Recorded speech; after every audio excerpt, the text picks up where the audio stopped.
Welcome to the RECO12 Speaker Meeting Podcast. My name is Justin, and I'm an addict. And thanks to my God, the steps, and the fellowship of other addicts, I'm sober, one day at a time, since June 19th, 2015. And for that, I am beyond grateful. Welcome once again to the RECO12 Speaker Meeting. We are an organization whose addictions include alcohol, drugs, lust and sex, food and gambling, and we're adding another one today, which is really exciting, shoplifting, theft. Just to name a few. We come together from all places, faiths, and backgrounds to learn the similarities of addiction and to gain tools and hope from others who are walking a similar path. We invite recovering addicts with at least 1 year sobriety who are actively working their recovery in their respective fellowships to share their experience, strength, and hope on a live Zoom meeting each Friday at noon Central Time for 20 to 25 minutes. Then we, the live audience, get the opportunity to ask questions of the speaker for another 20 to 25 minutes. In order to ask questions, if you're here live, please type them in the Q&A link at the bottom center-ish of your Zoom window. And we'll get to those questions as we get to that part of the meeting. Now, if you're hearing this podcast recorded and would like to participate as a live audience member in the future, or even if you'd like to be a guest speaker in a future meeting, please go to www.RECO12.com. That's RECO12.com to learn more and to submit your email address there to receive weekly invitations or to submit to become a guest speaker. This week's meeting is entitled When Stealing Becomes a Drug, and Terrence S. will be our speaker. Now, RECO12 is an ad-free service, and we appreciate your help in keeping that way. We self-support. We gratefully accept contributions to help cover the costs of the Zoom platform, podcast platform, web hosting, and administrative costs. The guest speaker also chooses a fellowship or recovery-centered organization to which the majority of contributions from that week's meeting will be donated to. To contribute, you can go to RECO12.com/support, or you can click the link to PayPal that is in the chat of the live meeting. Or if you use Venmo, you can also contribute there. Our handle is at RECO-12, spelled out TWELVE. When you contribute, please specify the meeting number. This is meeting number 6. Now, in last week's meeting, we heard from C.A.S.A, who shared about the necessity of kindness and acceptance in recovery fellowships. It was a beautiful conversation with great insights. If you missed hearing that one or any of the other meetings we've done to this point, you can listen to them in podcast form by searching for RECO12 Speaker Meeting Podcast on virtually any podcast platform that you use. Or you can go to the RECO12 website and find it under the link podcast. Now, let's introduce our guest speaker for today, a new person in my life and network, and someone I am excited to get to know a bit better today, Terrence S. So, Terrence, here's a bit of an intro and bio for him. Terrence has been in recovery since March of 1990 from addictive-compulsive shoplifting and stealing. He is the founder of C.A.S.A, which is Cleptomaniacs And Shoplifters Anonymous, in 1992, which is a support group, which has support groups in the Metro Detroit area and across the U.S. Terrence has used his own experience, strength, and hope to help provide means for others who walk similar paths to him by becoming a certified social worker and addiction therapist. He is the founder of the Schulman Center for Compulsive Theft, Spending, and Hoarding in Metro Detroit. He counsels people in person, by phone, and via video from across the United States and beyond. He has authored several recovery books, which will be listed in the chat section of the live meeting and in the show notes for the podcast. Terrence has presented at many conferences across the United States and has been featured in numerous media interviews, including the Oprah Winfrey Show in 2004. I'm really grateful to present Terrence S. to you. Take it away, Terrence. The floor is yours. Thank you, Justin. I really appreciate you reaching out to me about a month ago, and I'm excited about RECO12, and I'm looking forward to being of some hope and strength to people out there, and if nothing more, an education and resource person. If you or someone you know has a problem with compulsive shoplifting or stealing. So I just turned 55 years old in June, and I've been in recovery for 30 years, since 1990. I got into recovery, fortunately, at age 25. I'm going to attempt to be brief in giving a little recap of my story. I live in Metro Detroit, but I grew up in Detroit. And my father was a child prodigy pianist and concert pianist, and also an accomplished trial attorney. My mom was a school teacher. I'm the oldest of three sons. As I said, I'm 55, and I've got a brother who's going to be 49 and a brother who just turned 40, and they are also in recovery as well. So basically, life was pretty good up until I was about 10 years old. And my dad struggled with alcoholism and untreated bipolar 1 disorder. And that led to a lot of financial and emotional chaos in our family. My mom ended up divorcing him when I was about 11, and my younger brother was 5. And that was really hard on me. And I took over, grew up kind of early, as a lot of people probably can relate, and I took over as basically the man of the house. Mom went back to work full time, and I would watch my brother and learn how to cook and clean. So when Mom got home, dinner would be on the table, and I really relished all of that help that I could give my mom and my family. But it did set in motion a kind of a pattern of trying to be stronger and maybe more perfect and more together than I really was. So it's a familiar story, but I just stuffed a lot of feelings. I had a lot of ongoing anger toward my dad. We had a big financial drop in our life where my mom had to go on governmental assistance, and therefore we did too, and food stamps and things like that. And I was embarrassed about that and worried about it. And I also felt ashamed coming from a divorced family. It's more common now, but in that day, mid-70s, late 70s, it was not as well heard of. So also my self-esteem, I felt somehow different than my other friends whose parents were still together and whose dad didn't appear to be an alcoholic.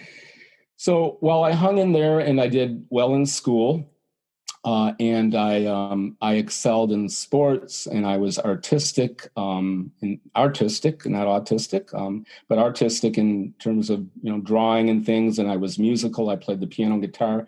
So I had a lot of life coping skills and hobbies that definitely helped. But somehow that wasn't enough. And I had a growing kind of sense of life feeling out of control, of life feeling unfair, worrying about money, trying to be the hero and the strong one for my mom and my brother and basically anybody. And while it's pretty normal for a lot of young people and teenagers especially to experiment with shoplifting, and I was no exception, it's less common for people to develop an ongoing problem with that behavior. I had a persistent feeling that my childhood had been taken from me, or I might even say stolen from me, and that my authentic, natural, happy self got kind of supplanted with, being very serious-minded and being very responsible, which are good qualities in themselves, but they were a little bit out of balance. And I had a number of things growing up in the good neighborhood in Detroit that were actually physically taken from me. Most people have had that experience, but they stuck with me. So I had a bike that was stolen right after I had bought it. A couple valuable comic books from a so-called friend who was trading comic books with me, a few skateboards. So not only did I feel symbolically, I think that things had been stolen from me and that life was unfair and that maybe I was naive and it felt betrayed and violated, and but it was a lot. And the key is that how many young people in their early teens are really talking about their feelings and asking for help. Certainly not me. And so I did experiment with shoplifting, probably age 11 or 12, shortly after the divorce. But it really wasn't until about age 15 when I got into high school and began taking a lot of art classes. And that required my purchasing a number of art supplies. And I did get an allowance, and I had a couple of part-time jobs, and that covered it. But sometimes I needed a little extra, and I hated to ask my mom for money because money was tight. And I certainly hated to ask my dad for money because there was always strings attached. So somehow, some way, and it was not planned out, but at this particular art supply store, I would buy a few things and maybe pocket one thing and save a few dollars. And within about a year or so, that began to be a pattern. I always knew right from wrong, and I always felt conflicted. I never told anybody about it. It was nothing I was proud of.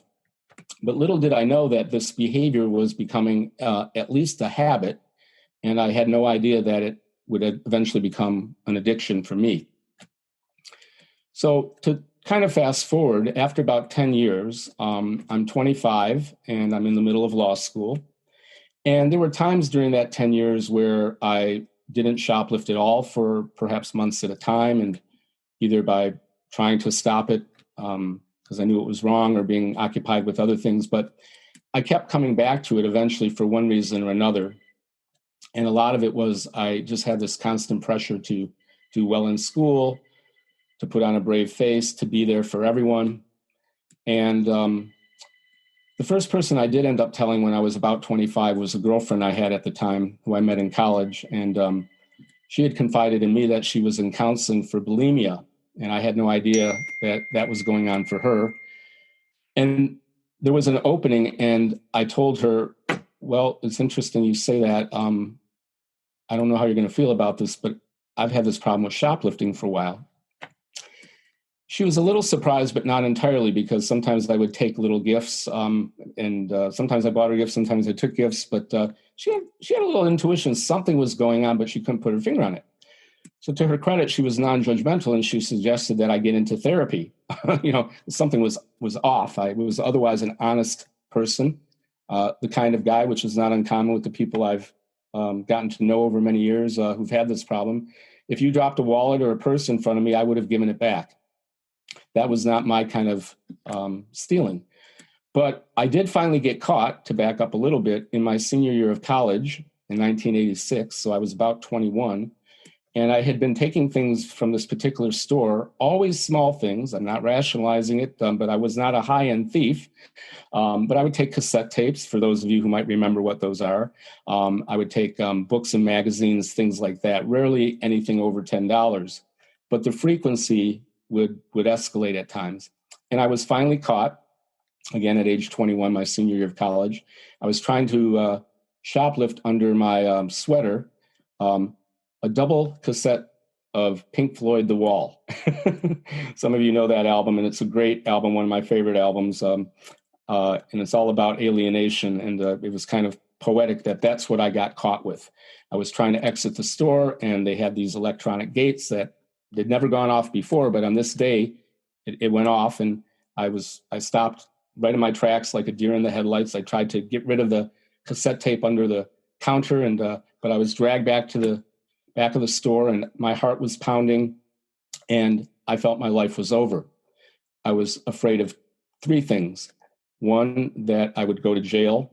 Two, that I'd get kicked out of college right before I was going to graduate in 6 months. And my biggest fear was that my mom would somehow find out, and she'd be horrified, and that I'd let her down. Well, none of those three things happened, and I was able to get an attorney through the student union, and I got a relative slap on the wrist.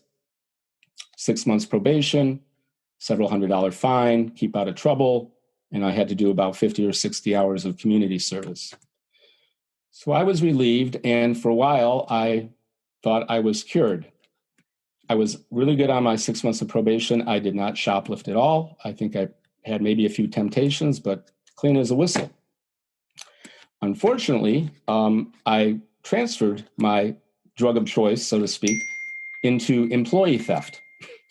I was working 2 part-time jobs on campus, one at the Barnes & Noble bookstore and another at a local deli in the student union.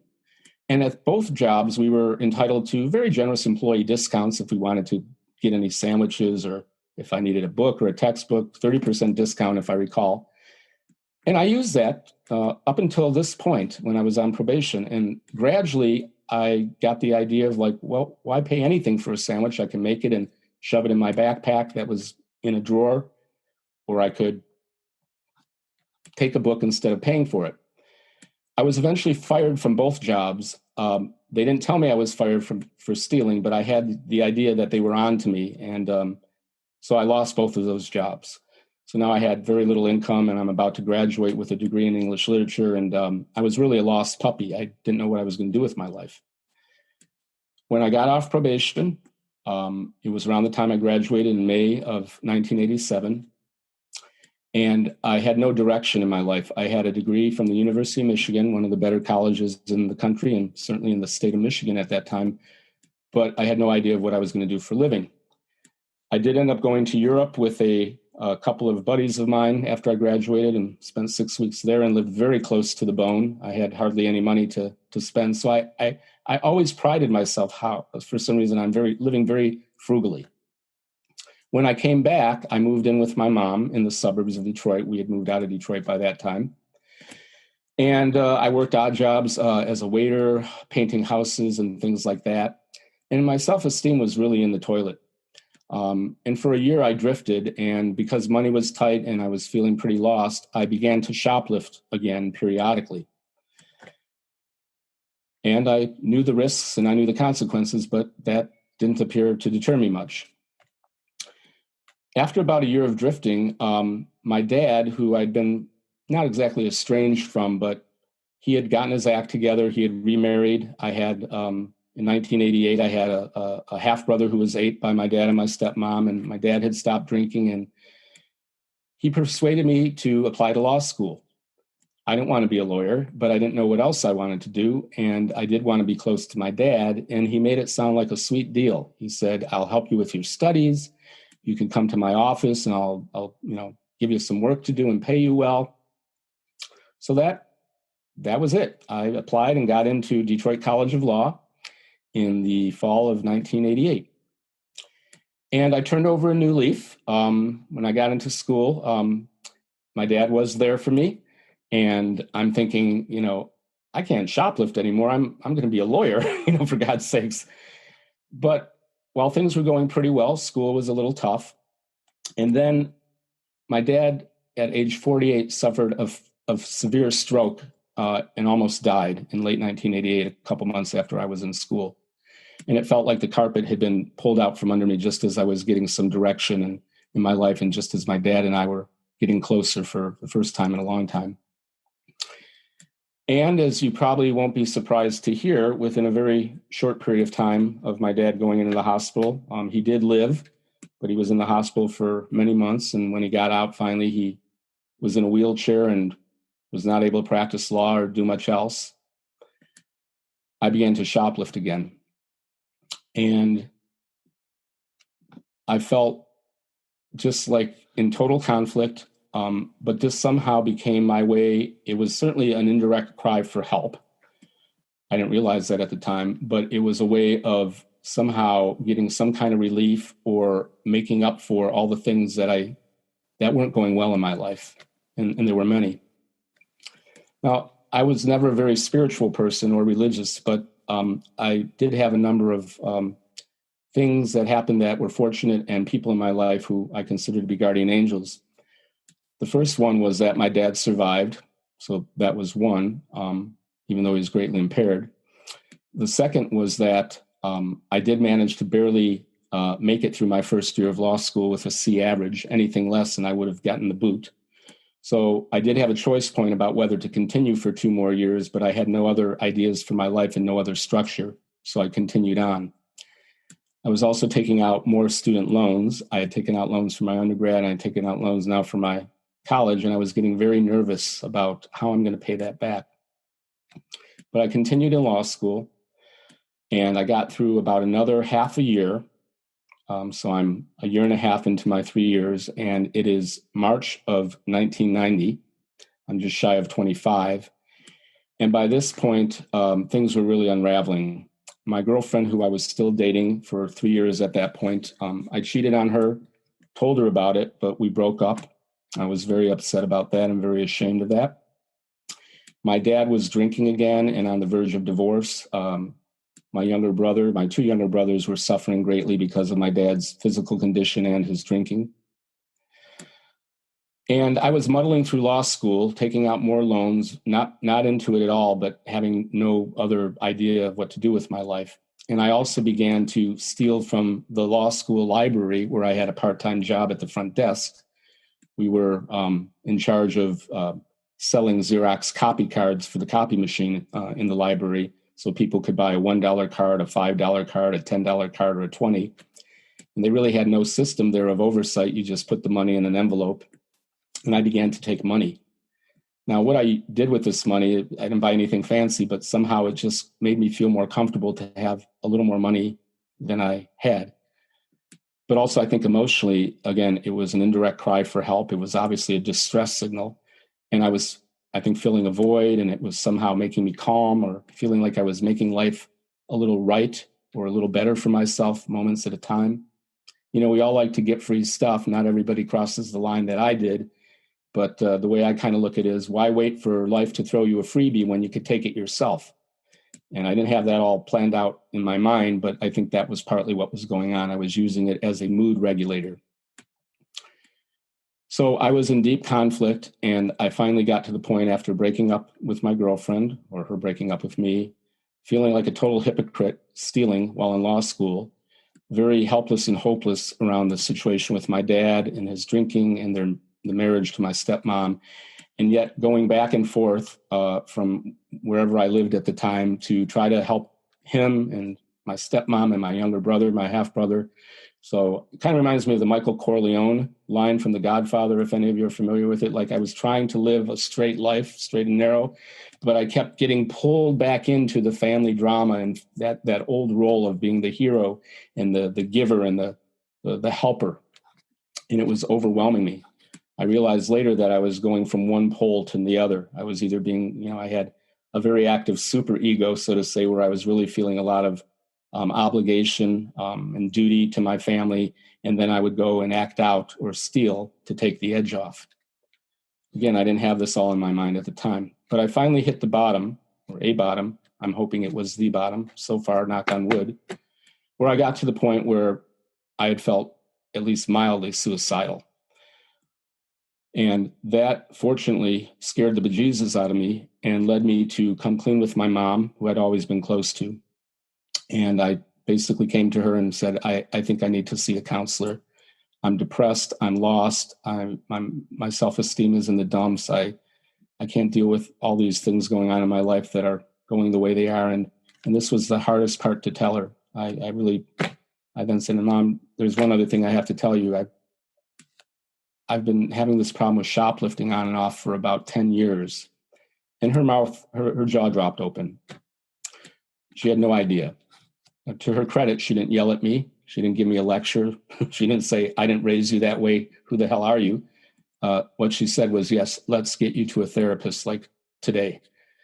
And thus began my first round of seeing a therapist. And I was in therapy for 9 months till the end of 1990. As fate would have it, I thought I had gotten in just in time before I knew I was likely to be arrested again.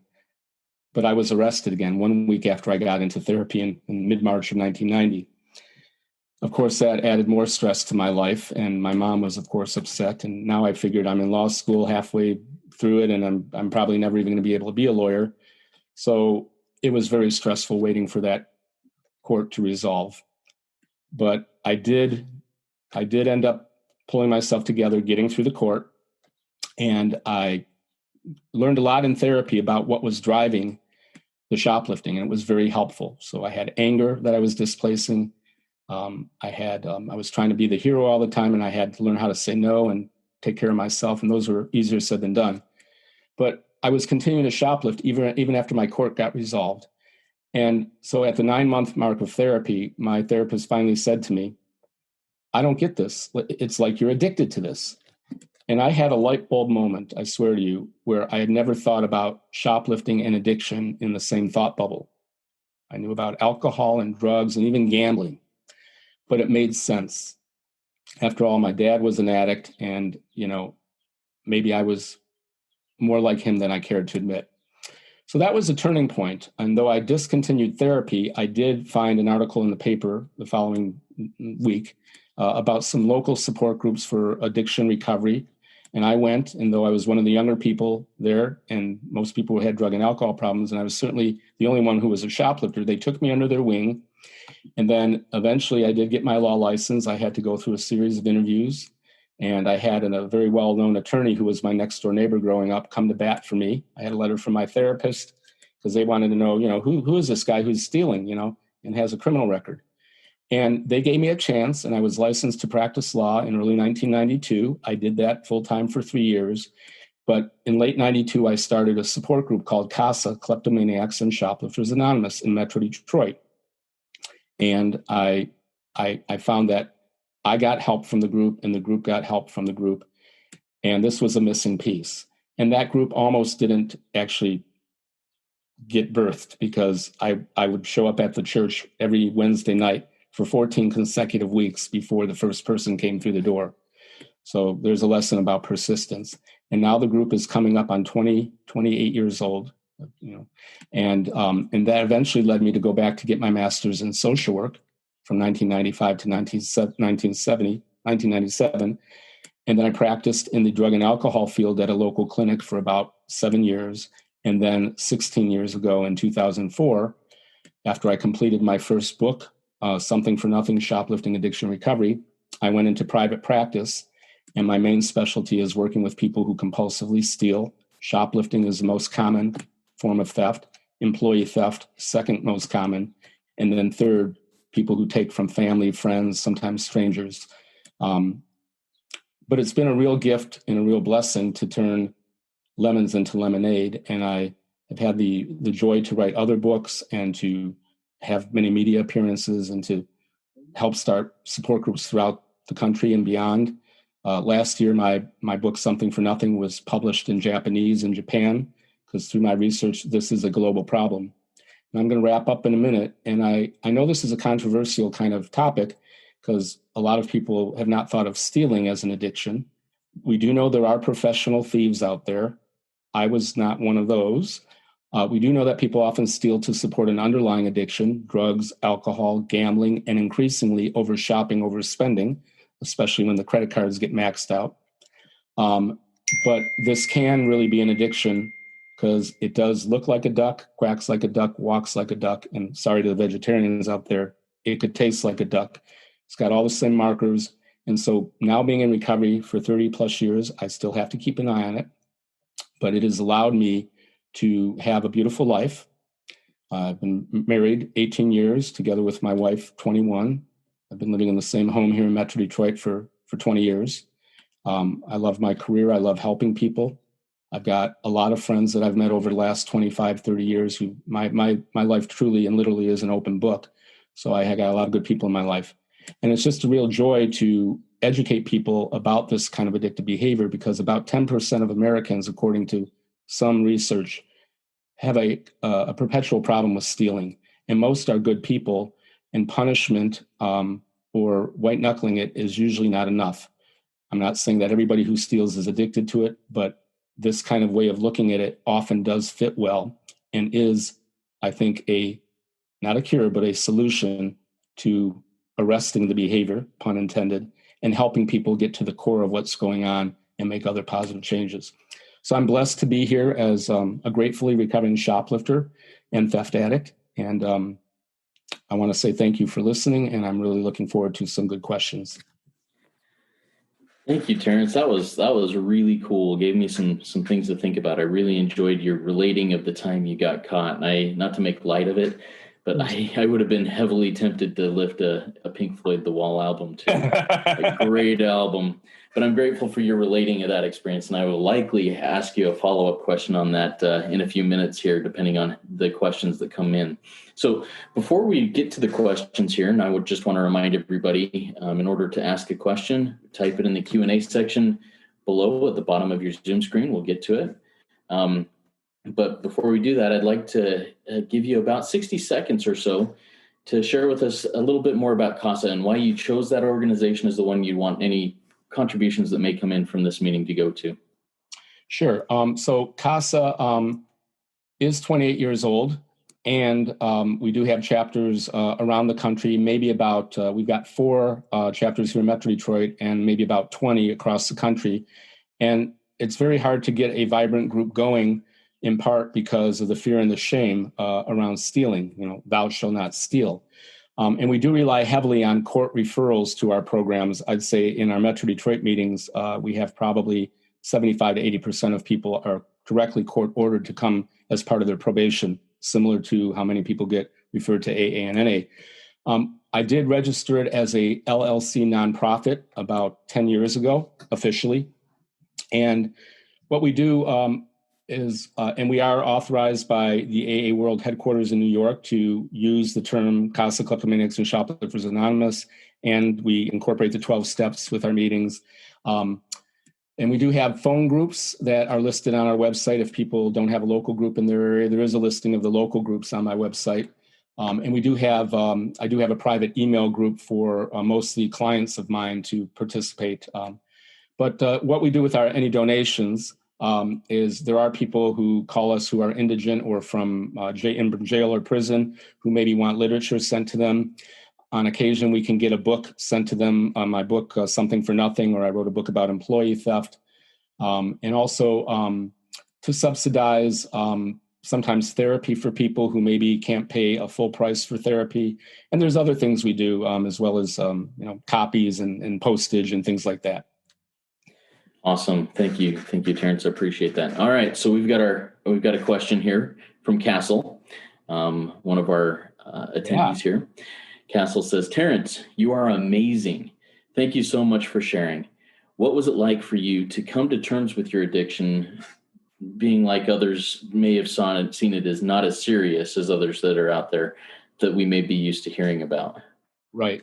Thank you, C.A.S.A. And I haven't had an opportunity to hear your presentation from about a week or so ago, but I will go online and then check that out this weekend. So I'm looking forward. Thank you for being a part of this. So yeah, well, today I have fairly little shame about my past. I really transformed it into gratitude, and my own self-judgment has really dissipated. But it was hard in the beginning because even though I started to realize this was an addiction, and after starting the group, I knew there might be a lot of judgment out there, and particularly as a newly practicing attorney, also around the time that I started the C.A.S.A group in late '92, the last thing I wanted was my name out there. And we have a program of anonymity anyway and confidentiality, but and then when I got the website up, I was bit by bit having various TV shows and programs and magazines and newspapers finding me whenever they wanted to talk about shoplifting or something. And, thus became the question, do I use my full name or whatever? And certainly more recently, when I became a therapist, social worker and addiction therapist 23 years ago, I began to feel a little more comfortable about putting myself out there and speaking a little bit about my story, even using sometimes my face and my last name, which I know for some people is a little problematic, but I also felt like I didn't want to hide, because what I was hoping is if somebody can come forward with their own face and even their own name, that it could really it could educate people and help them know what's possible to live just fully. I can't tell you, C.A.S.A, how many times I've heard my clients or the people at our C.A.S.A group say, how come I couldn't just be an alcoholic? How can I just, everybody understands that, and if you get 30 days clean, everybody pats you on the back. But if you say, hi, I'm a recovering shoplifter, people don't know what to make of that. And they start to check to see if their wallet is on them. I get it.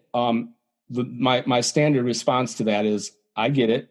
And I don't think any addiction is a pleasant experience. And I'm certainly not saying one is worse than another, but in a way, because of drinking and drugs, more people actually die, not only from their own deaths, but cause deaths of others directly and indirectly through their usage. So I said, careful about thinking the grass is greener. All addictions lead to the same place. But my goal and mission, it may be a lifelong one, is to just keep educating people and hope that these C.A.S.A groups spring up little bit by bit and the people get educated.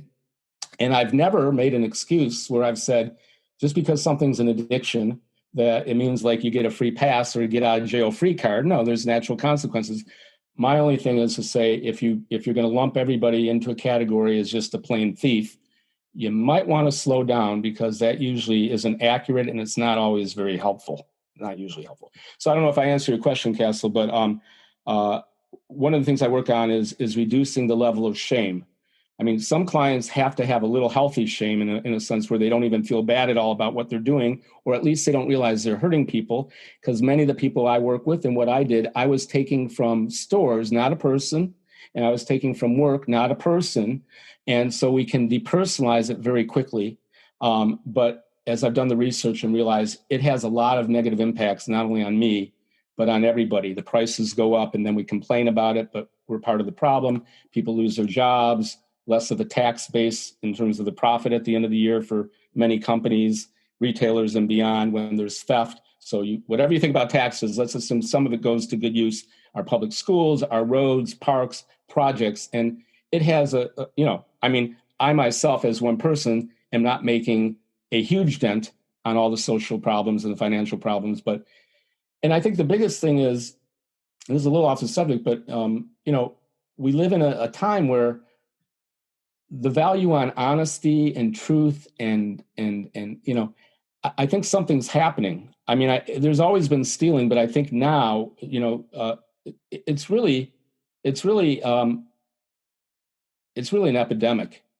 And I've known many people who could be living a very solid recovery program in, let's say, AA or NA, but they may be stealing. They may be shoplifting. They may steal from work. They may be lying on their taxes. They may be doing credit card fraud. So it's somehow easy to compartmentalize, even though we all know recovery is a program of rigorous honesty. Wow, that's some really good stuff to think about there, Terrence. So you're opening my eyes to some concepts that I had never thought about before. I've always, or I don't know about always, but oftentimes I think a thief's a thief and a thief needs to be, locked away that way, and haven't really equated the addiction side to thing and that's really cool. Thank you for sharing that. All right, I got another question here. As an addiction therapist, what are some similarities, and I think you've touched on this already, but between the core of, at least on the surface, vastly different addictions? Okay. Well, one of my favorite sayings is all addictions are in the same family, and there's a lot of similarities, and all recoveries, even though, it may not even be a 12-step recovery, there's different ways to format your recovery, and everybody's recovery is going to be unique. And there's a lot of the same kinds of things involved. But in a way, all addictions are unique. Even within chemical addiction, we have NA groups, which are possibly more for, drugs rather than alcohol. There's some differences. We even have marijuana anonymous. There's a cocaine anonymous. So there's some differences.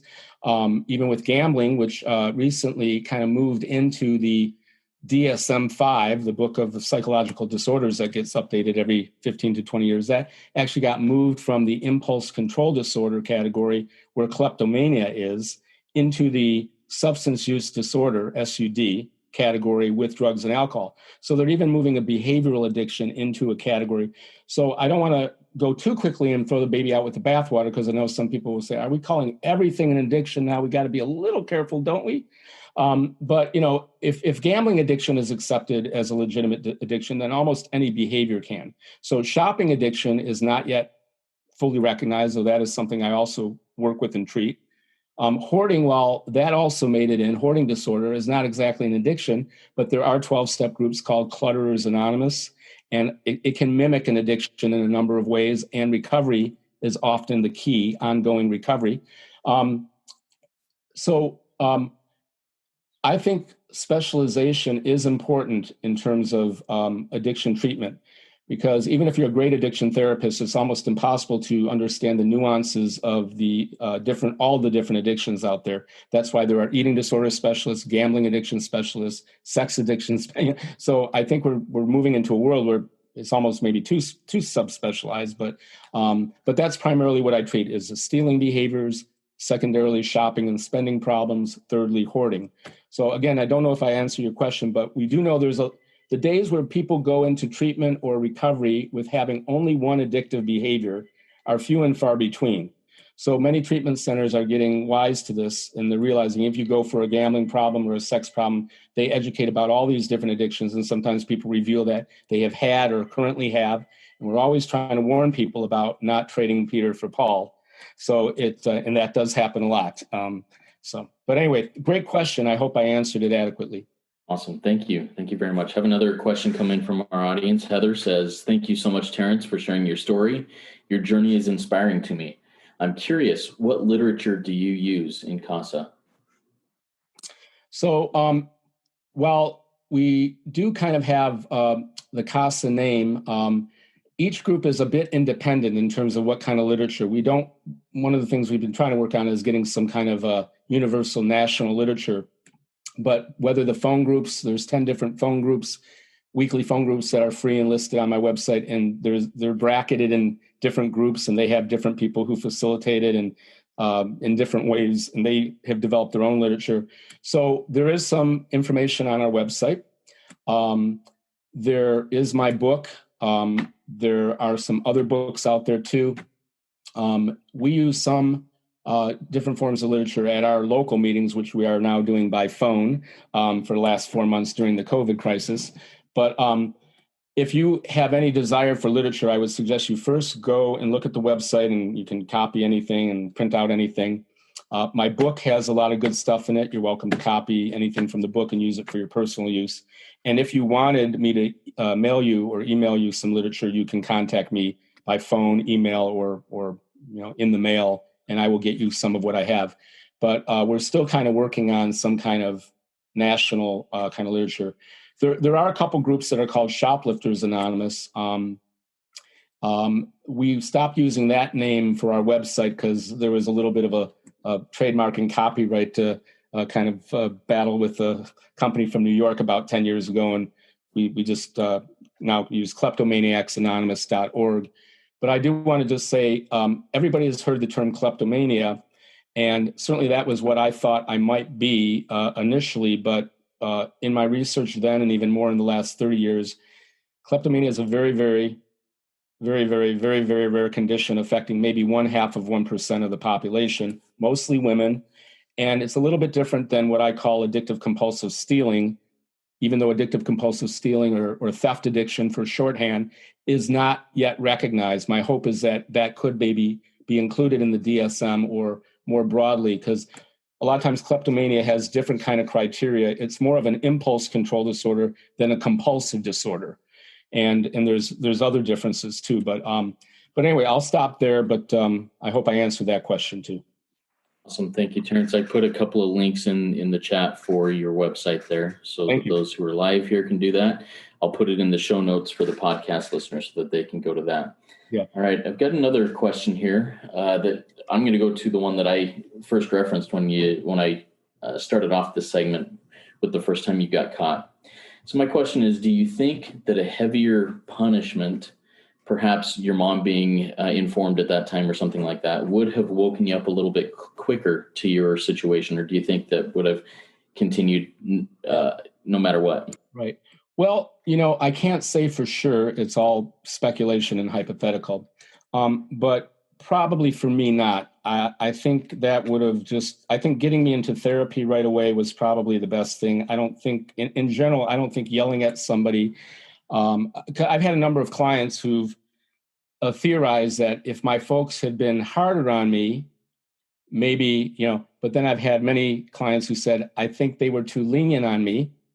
So, or they should have been more lenient, on me. So it's all speculation, but I think what we know in general, and again, I just had a client who I've been working with for a few years who had a relapse about 8 months ago, and she was given a long time to, be on an electronic tether and probation, and she just went to court this morning, and both her attorney and I were both feeling like she'd probably get her probation continued, but the judge ended up putting her in jail for 6 months.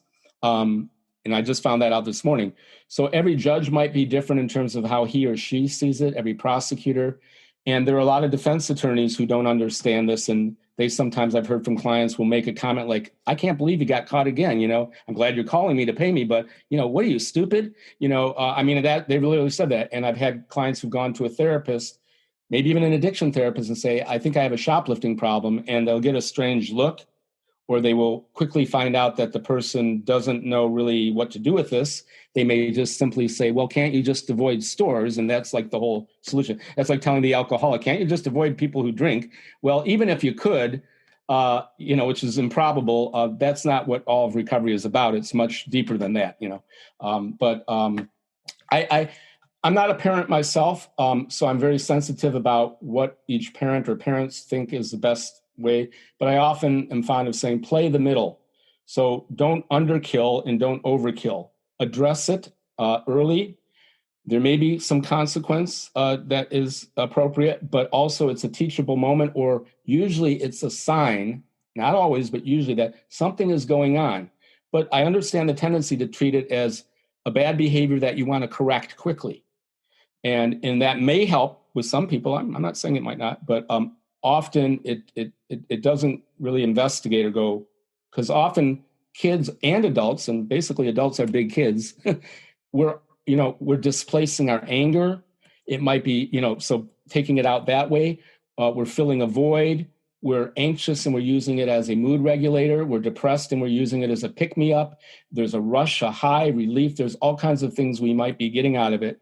And there might be financial issues. It might be a sign that my boundaries are being violated in some way, and I'm now violating other boundaries of the law and of other people. So I'm not saying we have to overanalyze and overthink it, but I think even though the program says keep it simple, I think often it is more complicated, at least to begin with. Thanks, Terrence. I have one more question, and if anybody else has another question they want to type it in the Q&A. We'll get to it here after my question. If not, we'll close up after that. But my question is, and you referenced this once in the talk, and then I think just now in this question you kind of did, not using this word, but what does white knuckling look like to you and others you work with? So, by the way, I forget if I'm on video here, but I do want to also just promote unsteal.org, which is a nonprofit out of California that I'm associated with for 5 years now. That is a way for people to make amends directly to the store through a middleman, through donating up to $200 on the website unsteal.org, where we will get it to a particular store without your identity being known. And so. That's cool. But anyway, so white knuckling, it can look at a lot of different ways. I mean, obviously, well, I don't know if it's obvious, but we're trying. I still have thoughts and urges from time to time, and I know kind of a little bit what my kind of common triggers and issues are that I got to keep an eye on. But white knuckling is, just trying to either avoid stores, which is a good idea, but I'm a realist. Most people are going to need to do it, or just trying to, just hold on for dear life and not steal. If you're having that many urges, that usually means there's either some core wounding that really needs to kind of, be understood and worked on, or again, if you're just trying to hold on for dear life. I'm not sure if I'm articulating it right, but people will often share about how hard it is to ask for help. So they white knuckle it by trying to go it alone, whether it's a financial stress or something. And I often say, look, pride goeth before the fall. You could ask for help, whatever it be, on the front end, or eventually you're going to ask for even 10 times or 20 times more help when you're making a call from jail and somebody's got to bail you out. So don't white knuckle it. And that can also mean with spirituality, letting go, letting God, accepting your imperfections, stop trying to be perfect. Because I think what a lot of people do, and I was guilty of this early on, is once I, got into recovery, I thought, okay, now I've got to kind of like get back to the old Terry who, maybe before he even stole, and be the good kid that I am, and now I've got to make amends and be even better for all the stress and worry I put people through. And that is understandable, but I was actually going in the problem, the same way that got me there. Instead of realizing I'm vulnerable, I have feelings, I have needs. It's okay to say no. It's okay for me to self-care in an appropriate way. It's okay to ask for help. So I don't have to white knuckle my recovery. And that's a similar kind of thing. I don't know if I specifically said about the stealing, but there are plenty of people who are white knuckling it. Let's just say that. Absolutely. And one more question came in, and this is a multi-tiered question. So it might be one that you'll get to follow up on here in a little bit. This came in from Kayla. Kayla says, "Hello, Mr. Terrence. How can I know if something is wrong with me, or if it is just a spur of the moment incursion? Because last year I lived close to a store where I would steal from nearly daily. I thought I was sick. Anytime I was alone at that store, I couldn't help myself. Is it like a mental disorder? Am I built wrong?" Mhm. That's a good question. So while I don't know your whole life story, I often work from the assumption that basically we're decent people. And when we're acting in a way, whether it's breaking the law or being dishonest or being deceitful, or in this case, stealing, I'm usually giving people the benefit of the doubt and saying that something's going on that you're not managing in a healthy or effective way. And the stealing is like a signal to you, and eventually maybe to others, that something is going wrong or going not well in your inner world. And so we look to that. And so often people, like I work with people who've been stealing from an early age. I work with people who started stealing in middle age, and I work with late onset people who maybe never stole anything, let's say, until after 50 or beyond. And, the way I look at life is it's kind of cumulative. It's kind of like the straw that broke the camel's back. You may have been like just holding on, talk about white knuckling it. And then finally, that one little flat tire that happens to you is what puts you over the stress edge. And then you're off doing some bizarre behavior that maybe you hadn't done before. But a lot of times, if you look at what's going on in your life contemporaneously to the start of your shoplifting or your stealing, you will often find pretty ready clues. So you hear things about money problems, relationship problems, health problems, worrying about family and kids, divorce, abuse, traumatic events, unfairnesses, even worrying about the world.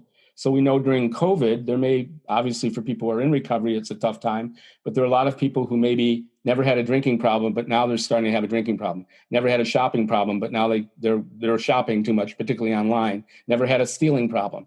So, you can even if your own life is going halfway okay, we are a product and connected to the world. So I don't know if I answered the question, Kayla, but I don't think I'm going to assume you're not a bad person. You're doing a bad behavior, let's say, and I'm glad you're aware of that and participating here. So I would suggest, if you haven't looked at my website, go there, read. There's video clips, read my book, confide in a close family or friend person, go on the CA.S.A free phone group meetings, find a therapist, hopefully somebody who, if they can't find anybody locally who works with this particular addiction, try to suss it out and see if they're open or if they've ever dealt with this. But you're not alone. A lot of people start there, and if you can catch it early, that would be ideal. Awesome. Thank you so much, Terrence. This was a very informative and great RECO12 weekly speaker meeting for all addicts and those wanting to learn more about addiction and the recovery therefrom from all sorts of addictions. And I love the variety that we get in here. So to our audience, if we didn't get to your question, or if you have other questions, please go to RECO12.com/forum and join our community and ask those questions and answer others' questions that will come up there. I invite the audience to come back next week. If you have not yet gone to RECO12.com and submitted your email address, you only need to do that once. Please get on the invitation list so you can join us live each Friday at noon Central Time. If you'd like to join me, I'm going to close us up in the Thomas Merton prayer, which I think is a really cool one in that, and then we'll close this up. My Lord God, I have no idea where I am going. I do not see the road ahead of me. I cannot know for certain where it will end, nor do I really know myself. And the fact that I think that I am following your will does not mean that I am actually doing so. But I believe that the desire to please you does, in fact, please you. And I hope I have that desire in all that I am doing. I hope that I will never do anything apart from that desire. And I know that if I do this, you will lead me by the right road, though I may know nothing about it. Therefore, will I trust you always, though I may seem to be lost and in the shadow of death. I will not fear, for you are ever with me, and you will never leave me to face my perils alone. Thanks, everybody. Keep coming back. It works if you work it, so work it. You're worth it. Thank you so much, Terrence. This was awesome. Yeah. And remember, as the title of my book says, though I did not invent the phrase, there's no such thing as something for nothing, or at least very rarely. But, you're going to pay for it in the end, and it could be with an arrest. It could be just your self-esteem is compromised, your relationships, your peace of mind. And there's no price tag you can put on peace of mind. And we forget that, but I think we really know it. And recovery reminds me of that virtually daily, that my peace of mind, my reputation, my self-esteem is my most precious commodity. Beautiful. Thank you very much, Terrence. Everybody have a great week. We'll talk to you. We'll see y'all soon. Thank you. Thank you, Justin.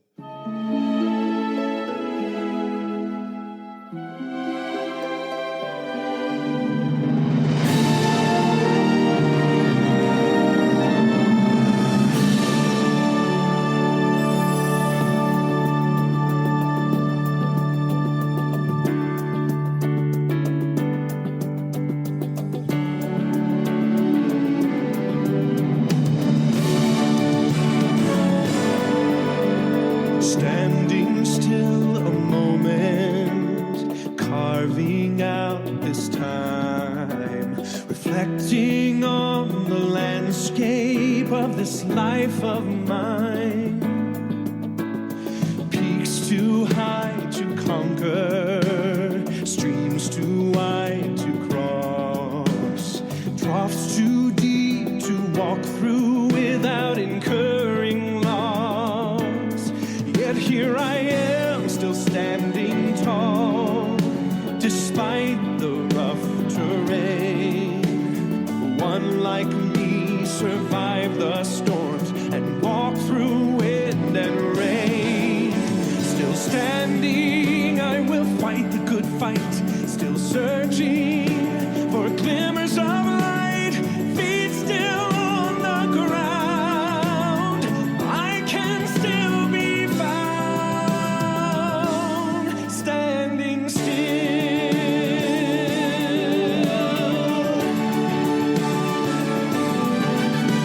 My wings are torn and tattered, but I know I still can fly. I may not soar unfettered, I may not rise too high.